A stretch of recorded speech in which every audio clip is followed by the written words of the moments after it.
Armed police roadblocks on the streets of London in a bid to beat the bombers. Good afternoon. More from Sir Edward Heath in a moment as LWT News Weekend looks behind the headlines and towards the Edinburgh summit. And with Chancellor Cole warning that Britain and Denmark won't be allowed to delay European unity, we'll also be taking the temperature of German public opinion. First to our main news story, dramatic new tactics in London's fight against terrorism. Scenes familiar in Belfast now happening here for the very first time. Armed police have been setting up roadblocks in the capital this weekend. It's a bid to beat the IRA bombers who've threatened to step up their mainland campaign. Our camera captured these exclusive pictures. Darkness falls over London and Operation Rolling Rock gets underway.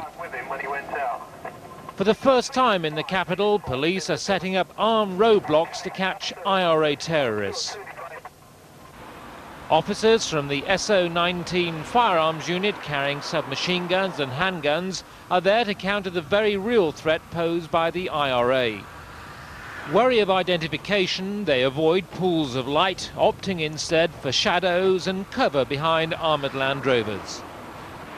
Police intelligence points to at least one active IRA unit operating out of East London, with van bombs being found recently in Bethnal Green, Stoke Newington and Canary Wharf.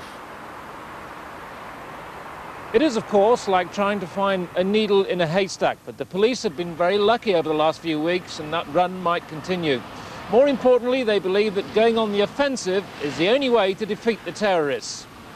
Basically, the reason why you've been stopped is because of an anti-terrorist operation we're doing at the moment. We've been stopping lots of transit vans and vans. You understand? Task forces of around 45 officers operate random roadblocks aimed at being highly mobile and unpredictable. It means some inconvenience for the public, who've been largely understanding once the reasons have been explained to them.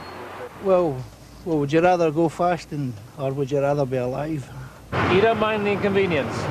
Well, I don't know. It doesn't worry me at this time of night.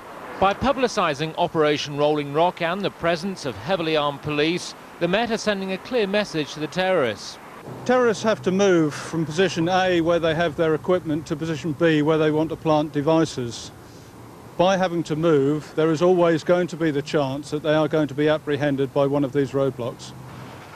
These are familiar scenes in Belfast. With the growth of the mainland bombing campaign, they're likely to be repeated many times on the streets of the capital. But unlike Belfast, the armed police patrolling this weekend kept their weapons concealed. A comfort of sorts to all Londoners. Ken Andrew, LWT News, East London. But armed roadblocks could be just the start. According to one report this morning, the government is about to bring in new laws to combat the terrorists. Laws modelled on the powers already given to the police in Northern Ireland. In effect, police would be able to stop and search any one of us on suspicion. On the line to us now is Labour's Shadow Home Secretary Tony Blair. Mr. Blair, that sounds as though, if it comes to pass, it would be something of a return to the sus laws. How would you feel about that?